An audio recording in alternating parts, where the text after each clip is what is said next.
Hajipur Islamic media উম্মাহর স্বার্থে সুন্নাহর স্বার্থে কেরাত হামদ নাত ইসলামিক ভিডিও ওয়াজ মাহফিল প্রচার করে থাকে। الحمد لله الذي جعل الشمس والقمر بحسبان والنجم والشجر يسجدان وفضل زمانا على زمان كما فضل مكانا على مكان وإنسانا على إنسان ونشهد أن سيدنا وسندنا وحبيبنا وحبيب طبيبنا وطبيب قلوبنا ومولانا محمدا عبد الله ورسوله الذي أرسل إلى الناس كافة بشيرا ونذيرا وداعيا إلى الله بإذنه وسراجا وقمرا منيرا أما بعد فأعوذ بالله من الشيطان الرجيم بسم الله الرحمن الرحيم ولا تأكلوا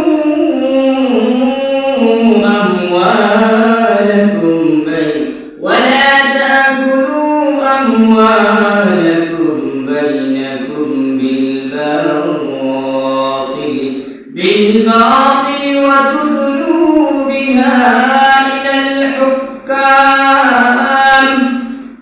وتدلوا بها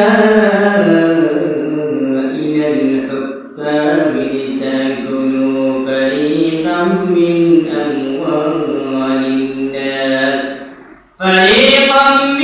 أموال الناس بالإثم وأنتم تعلمون.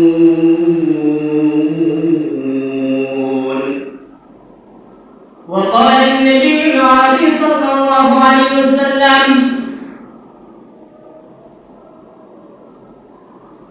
لعن رسول عن عبد الله بن عمرو رضي الله تعالى عنه قال لعن رسول الله صلى الله عليه وسلم الراشي والمرتشي. وقال تعالى في شأن حبيبه ومحبوبه ومقصوده مخبرا وآمرا إن الله وملائكته يصلون على النبي يا أيها الذين آمنوا صلوا عليه وسلموا تسليما. اللهم صل على محمد وعلى آل محمد كما صليت على إبراهيم وعلى آل إبراهيم إنك حميد مجيد. اللهم بارك على محمد وعلى آل محمد كما باركت على إبراهيم وعلى آل إبراهيم إنك حميد مجيد. أما بعد महान नबी करीम दरबार लाख शुक्र सुजदे महान नबी करीम अपना कियामत के दया करमाया करे पवित्र जुम्माबारेर मध्य तार पवित्र घर मस्जिदेर मध्य आशा एवं बसात तौफीक दिয়েছেন এজন্য কালিমাত শুকর আদায় করে বলি আলহামদুলিল্লাহ। আমি আপনাদের সামনে পবিত্র কালামুল্লাহ শরীফ থেকে একখানা আয়াত তেলাওয়াত করেছি এবং রাসূলুল্লাহ সাল্লাল্লাহু আলাইহি ওয়াসাল্লামের বর্ণিত হাদিসের ভান্ডার থেকে একখানা হাদিস আপনাদের সামনে আমি পাঠ করেছি। আল্লাহ রাব্বুল আলামিন যদি আমাকে তৌফিক দান করেন তাহলে কোরআনের আয়াত এবং হাদিসকে সামনে রেখে কিছু কথা আমলের নিয়তে বলার এবং আপনারা আমলের নিয়তে শোনার চেষ্টা করবেন। ওয়া তৌফিক। আল্লাহ রাব্বুল আলামিন আমার তেলাওয়াত করে বলেন ওয়ালা তাকুলু আমওয়ালাকুম বাইনাকুম বিল বাতিল আল্লাহ রাব্বুল আলামিন বলেন ওয়ালা তাকুলু আমওয়ালাকুম তোমরা কি করো বাইনাকুম বিল বাতিল ওয়া তুদলু বিহা ইলাল হুকাম লিতাকুলু ফারিকাম মিন আমওয়ালিন নাস বিল ইসম ওয়া আনতুম তা'লামুন আল্লাহ রাব্বুল আলামিন এই আয়াতের মধ্যে ঘুষের সম্পর্ক বর্ণনা করেছেন আল্লাহ রাব্বুল আলামিন বলেন তোমরা কি করো তোমরা অন্যের মাল ভক্ষণ করো না আমওয়ালাকুম বাইনাকুম বিল বাতিল অন্যায়ভাবে অন্যের মাল ভক্ষণ করো না ওয়া তুদলু বিহা ইলাল হুকাম অর্থাৎ তোমরা হুকামকে হাকিমকে বিচারককে ঘুষ দিয়ে লিতাকুলু ফারিকাম মিন আমওয়ালিন নাস তোমরা যে মানুষের মালকে তোমরা ভক্ষণ করতেছো অন্যায়ভাবে পাপাচার হবে ওয়া আনতুম তা'লামুন এবং তোমরা তা ভালো করে জানো আল্লাহ রাব্বুল আলামিন বলেন হে আমার বান্দারা তোমরা কি করো না অন্যের সম্পদ আত্মসাৎ করো না অন্যের সম্পদ তোমরা যেও না বিচারককে ঘুষের মাধ্যমে যে হাকিম হিসেবে গেলো তাকে কি দিলা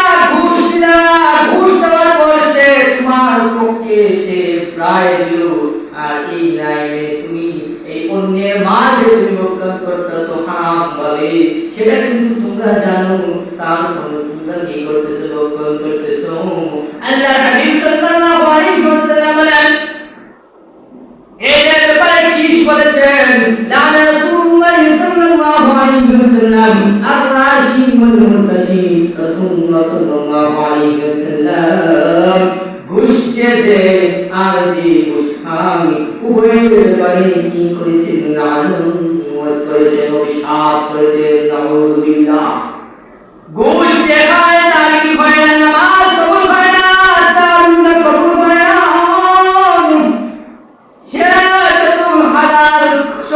কাজ করুক না কোন ইবাদত বন্দেগী করুক না কেন তার ইবাদত আমরা আল্লাহ রব্বুল আলামিন দরবারে কবুল হবে না এখন আসি আমরা ঘুষকে আল্লাহ রব্বুল আলামিন হারাম করেছেন কারণ এই ঘুষের মাধ্যমে সমাজের মধ্যে পাপাচার অন্যায় অবিচার হয়ে যায় অর্থাৎ বিছান বহির্ভূত কাজ এই ঘুষের মাধ্যমে সমাজের মধ্যে যায় এই জন্য আল্লাহ রাব্বুল আলামিন ঘুষকে অভিশাপ করেছেন ঘুষ আল্লাহ রাব্বুল আলামিন হারাম করে দিয়েছেন রাসূল সাল্লাল্লাহু আলাইহি ওয়াসাল্লাম এই যারা ঘুষ খায় যে ঘুষ নেয় তাদের প্রতি রাসূল অভিশাপ করেছেন অন্য একটি হাদিসের মধ্যে পাওয়া যায় যে ঘুষের মাধ্যম অর্থাৎ যে ঘুষ দিবে এবং সে ঘুষের জন্য সুপারিশ করে সে ব্যক্তিও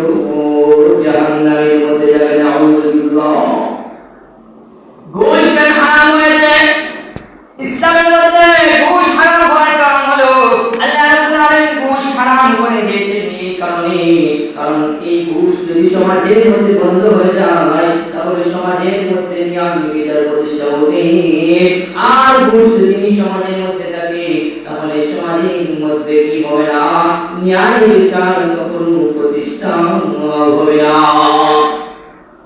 এজন্য আল্লাহ রাব্বুল আলামিন ঘুষকে হারাম করে দিয়েছেন আমরা জানি বর্তমান বিচার আদালত ব্যবস্থা যা কিছু আছে না কেন সম্পূর্ণ জায়গার মধ্যে প্রতিটি ডিপার্টমেন্টের মধ্যে ঘুষের চলাচল ঘুষ না দিলে কোনো কিছু করা যায় না এই জন্য বর্তমানে বিচার ব্যবস্থার মধ্যে কোনো শান্তি নাই ইনসাফ নাই আদল নাই এর একমাত্র কারণ হলো ঘুষের কারণে আমরা জানি অনেক মাফিয়া হাজার হাজার রকমের সন্ত্রাসীরা মুক্তি পেয়ে যায় কিন্তু কোরআনের পাপিরা মুক্তি পায় না কারণ তারা ঘুষ দেয় না এদের জন্য বিচারক তাদেরকে মুক্তি দেয় না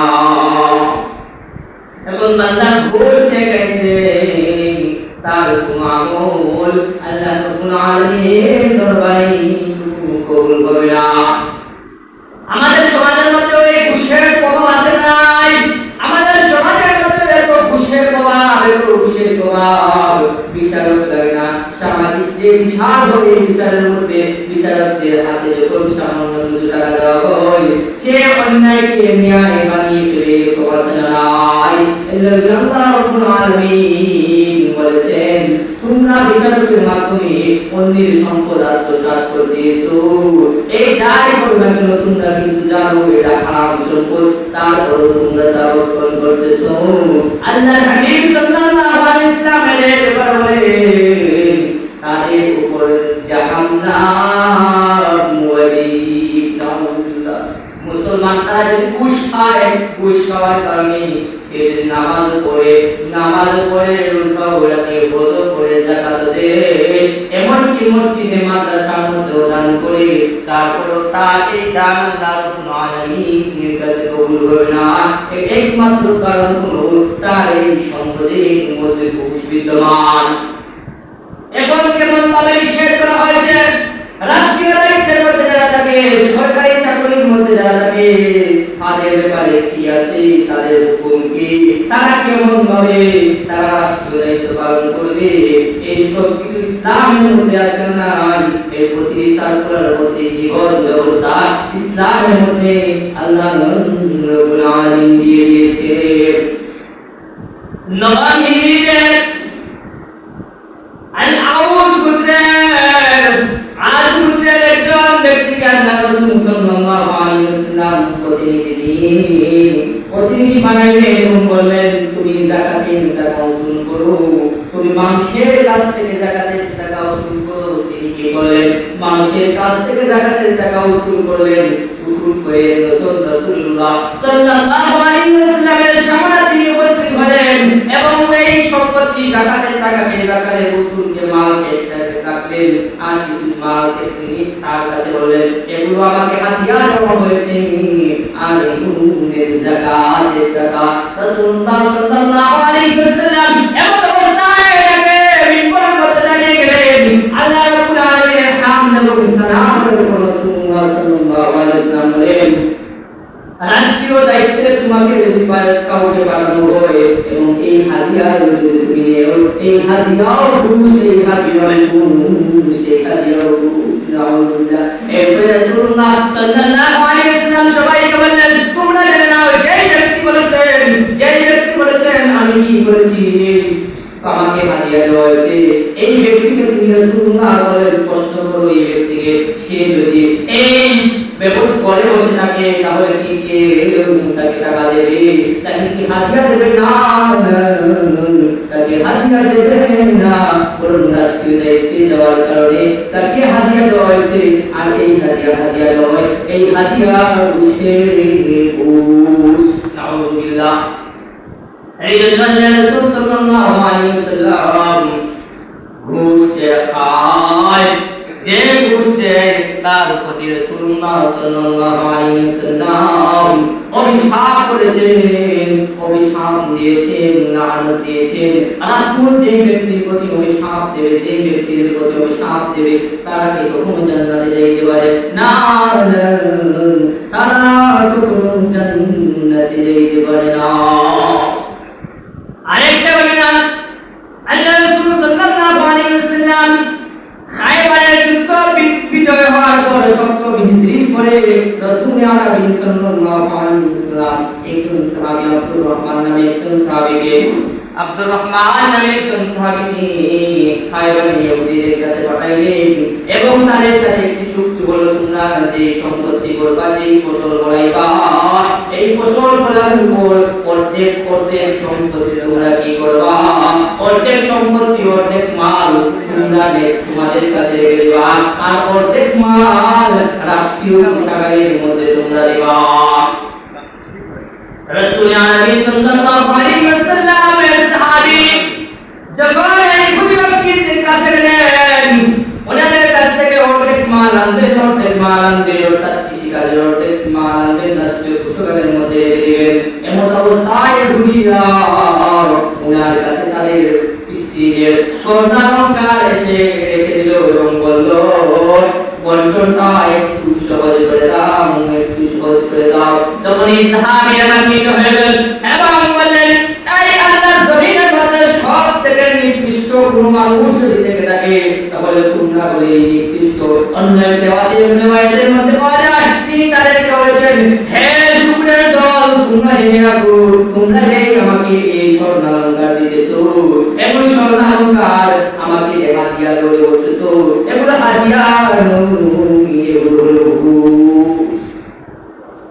তারপরে ইহুদিরা এই কথা শোনার পরে সবাই বলল, আল্লাহর জমিন, আল্লাহ আসমান টিকিয়ে রেখেছেন এই ইনসাফের কারণে। তোমাদের মধ্যে যে মুসলমানদের মধ্যে যে ইনসাফ আছে, যে ন্যায় বিচার আছে, এই জন্য আল্লাহ রাব্বুল আলামিন আসমান এবং জমিন টিকিয়ে রেখেছেন। সুবহানাল্লাহ। ঘুষের কত প্রভাব! আর সমাজের প্রতিটা অঙ্গনে ঘুষ চলেছে। সরকারি চাকরি নিতে যায়, ঘুষ খায়, ঘুষ খায়। পুলিশকে দিতে যায়, পুলিশও ঘুষ। এমনকি প্রতিটা ব্যবস্থায় ঘুষ ঢুকে গেছে। এর জন্য বেশিরভাগ সরকারি চাকরিয়ান নামাজ পড়ে রোজা রাখে, এদের উপরে গ্রামে একদম জোর করে দিয়েছেন, এদের নামাজ রোজা হজ যারা কিছুই করবে না, কারণ এদের বেশিরভাগের সম্পত্তি হলো ঘুষের উপর। আমাদের সমাজে ঘুষ আছে না? সামাজিক বিচারের মধ্যে যায়, যে বিচারের জন্য বিচারক বানিয়ে নেওয়া হয়েছে সালিশের জন্য, উনি কি করেন? সামান্য টাকা দিলে যে আর টাকা পাইছে তার পক্ষে কথা বলে, এই টাকা পাওয়ার একটি তার পক্ষে কথা বলার কারণে ঘুষ খাওয়ার কারণে এটা তো আপনার জীবন বরবাদ, দুনিয়াও বরবাদ, আখিরাতও বরবাদ। আখিরাত যেমন আল্লাহর কাছে কোনো প্রতিদান পাবেন না, আমল করে সব পাবেন। দুনিয়াতে তো অপমানিত হয়েছে মানুষের কাছে, যে পর্যন্ত যে ঘুষ দিয়েছে সে কি কখনো এই ব্যক্তিকে সম্মানের চোখে দেখবে না? হ্যাঁ, প্রতিপূর্ণ করবে, সবসময় সে বলবে নির্দিষ্ট। এই দুনিয়ার মধ্যে আপনি লাঞ্ছিত হচ্ছেন, আখিরাতের মধ্যে লড়ছেন। ঘুষ যারা খায় তাদের কোনো আমল আল্লাহ রাব্বুল আলামিন কবুল করে না। এর জন্য আপনার খাদ্য হলো হালাল হতে হবে। ইবাদত কবুল হওয়ার জন্য প্রথম শর্ত হলো আপনার খাদ্য হালাল হতে হবে। এখন অনেকে আছে ঘুষ নিয়েছে পরে তওবা করে ঠিক আছে, তওবা করেন আল্লাহর কাছে, কিন্তু এই যে সম্পত্তি ভোগ করতেছে, এগুলো কি ভোগ করতেছে? তওবা করছেন, আমি আর কখনো ঘুষ খাবো না, আর এই সম্পত্তি যে ঘুষের সম্পত্তি বানাইছে এটা হালাল না হারাম? এটা হালাল না হারাম? তাহলে আপনার জন্য উচিত কি? এই সব সম্পত্তি এতিমখানা বা বিভিন্ন সোয়াবের নিয়ত ছাড়া দান করে দাও, তাহলে আল্লাহ আপনাকে মাফ করবে, তাহলে ইবাদত কবুল হবে। প্রথম অবস্থা হলো ঘুষ খাওয়া যাবে না। মানুষ আমি দেখছি একটু চিন্তা করো, দুটি কারণে মানুষ মাগনা জাহান্নামে হয়ে যাবে, মাগনা জাহান্নামে হয়ে যাবে। তার নিজের আমল আছে, একটা হলো বিচার, অন্যায় বিচার, যেখানে একটু হালাল কাজ অর্থাৎ একটি হারাম, বিভিন্ন বিচার আছে সমাজের মধ্যে, ফ্যামিলিগত বিষয়গুলো হারাম তারা দিয়েছে বিচারে, ওই না তারা দিচ্ছে এইরকম বসাই আছে। তো এই যে তারা যে সংসার করলো, এটা কি করলো? হারাম অবস্থায় এই সন্তান যখন বলে জিনা, আর এটা কেন হলো? আপনার বিচারের কারণে, অন্যায় বিচারের কারণে। এই জন্য আপনাকে ভোগ করতে হবে। জাহান্নামে মাগনা যাবে, মাগনা। আরেকটা রাজনীতি করে দাও, আপনার নেতা নামাজ পড়ে না, কোরআন মানে, ইসলাম শরীয়ত মানে না, এই নেতাকে আপনি অনুসরণ করবেন। কিয়ামতের ময়দানে নেতা সহ রাখা হবে, নেতা যে এগিয়ে দেবে আপনি এগিয়ে দেবেন। এই জন্য আমাদের নেতাকে একজন যিনিকে মুহাম্মদ আরবি সাল্লাল্লাহু আলাইহি ওয়াসাল্লাম, এই জন্য আমাদেরকে মানতে হবে। ইসলাম কিভাবে মানতে হবে? যেভাবে কোরআন, আল্লাহ কোরআনে বর্ণনা দিয়েছেন, রাসূল যেভাবে হাদিসের মধ্যে বর্ণনা দিয়েছেন, এইভাবে জীবন ব্যবস্থা আমাকে গ্রহণ করতে হবে। অনেকে আছে বলেন রাষ্ট্রীয় বিভিন্ন কাজে রাষ্ট্রীয়ভাবে যারা যায়, এটার জন্য একটা মাসলা আছে, তথ্য আছে, যারা রাষ্ট্রীয় সরকারি কাজে নিযুক্ত, এরা তাদের বেতন ছাড়া অন্য ফাঁকা যদি কেউ হাদিয়াও উপলব্ধ দেয়, এটাও হাদিয়া না, সে যদি করে বসে কেউ দিবে না। এই জন্য এটা ঘুষ, এটা নয়। এই জন্য ঘুষ থেকে আমাদের বেঁচে থাকতে হবে। ঘুষ শুধু ঘুষ সমাজের মধ্যে এখন আরেকটি প্রচলন হয়েছে, জুয়া কিন্তু আগে কঠিন ছিল, এখন জুয়া সহজ হয়েছে। মানুষের হাতে, বিশেষ করে ছেলেরা এই জুয়ার প্রতি আসক্ত। হাতের মধ্যে মোবাইলের মধ্যে জুয়া হচ্ছে, জুয়া খেলতেছে, সব নিজের ধ্বংস হইতেছে, পুরা ফ্যামিলিতে ধ্বংস। প্রাথমিক অবস্থায় সে লাভ দেবে, আবার চাপিয়ে পড়ে পরবর্তী এক প্রসেস তার শেষ কি বলছে। ওই জন্য আমাদেরকে জুয়া থেকে, সুদ থেকে, ঘুষ থেকে, হারাম উপার্জন থেকে আমাদের বেশি রাখতে হবে। তখন হয়ে গেছে আমরা বিভিন্ন কাঁচামালের ব্যবসা করি, আপনার কাঁচামালের ব্যবসা হালাল, ব্যবসা হালাল, কিন্তু এখন যদি আপনি একজন বললো ক্রেতা এসে আপনাকে বললো ভাই আমাকে ভালো তরকারি দিন, ভালো তরকারি, পচা দিবেন না। উনি কি করছেন? ভালোর সাথে পচা ঢুকে গেছে, পচা ঢুকে গেছে, ওনার ব্যবসা কি হালাল, কিন্তু পচা দোকানে যাওয়ার কারণে এটা কি নিল? হারাম টাকা নিল। এই জন্য এগুলো ব্যবস্থা হবে। পেঁয়াজের দোকানদার পেঁয়াজ পচা দিয়ে দেয় ভালো, এগুলো কি করলো? ব্যবসা তো হারাম। আল্লাহ ব্যবসাকে হালাল করেছে। এই জন্য আমাদেরকে এগুলো থেকে বেঁচে থাকতে হবে। যেই কাজে আমি করি না কেন সম্পূর্ণরূপে হালাল ভাবে যাতে হয়, ইনকামটা আমার হালাল হয়, পরিশ্রম হালাল হয়, এই দিকে লক্ষ্য রাখতে হবে। এই দিকে যদি লক্ষ্য রেখে আমরা ইনকাম করি তাহলে আল্লাহ আল্লাহর কাছে আজর পাবো। এই যে খাবার খাওয়া একটা ইবাদত, খাবার খাওয়া মুসলমানদের প্রতিটা কাজ আল্লাহর কাছে একটা ইবাদত। খাবার হচ্ছে ইবাদত, কিন্তু খাবারের মধ্যে হারাম বিষয়, যেমন এই হালাল ইবাদত হবে না, গুনাহ হবে, গুনাহ হবে। এই জন্য প্রতিটা মুসলমান যে ভাত খায় এটা ইবাদত, আর খাইলে সে নামাজ পড়তে পারবে, আল্লাহর ইবাদত করতে পারবে, না খাইলে অসুস্থ হয়ে যাবে। এই জন্য হালাল তার ইবাদত। এই হালাল খাবার যদি তার জন্য হালাল হয় তাহলে এটা ইবাদত হবে, নাজাতের উসিল হবে, এবং তার খাবার যদি হারাম হয় সেটা কিয়ামতের ময়দানে সেটা তার জন্য জাহান্নামে যাওয়ার কারণ হবে। নাউযুবিল্লাহ। এই জন্য আমাদেরকে বাঁচতে হবে।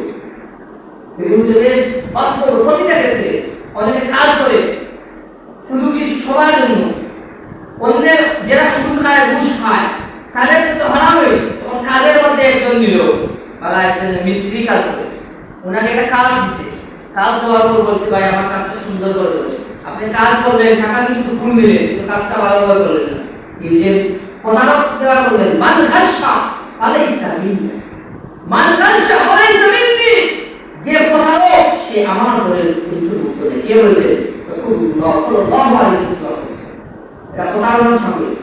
যেই কাজ করে না কেন, যেই পরিশ্রম করে না কেন, যেই ইনকাম সোর্স হয় না কেন, এটা আমার আলাদা হয়ে যাবে, আলাদা। এই জন্য আমাদেরকে সুদ ঘুষ হারাম ইনকাম থেকে বাঁচতে হবে। যদি ইবাদত বন্দেগী কবুল করতে হবে, আল্লাহর কাছে যদি কবুল করাইতে হবে, তাহলে আমাদের ইনকাম পদ্ধতি হালাল।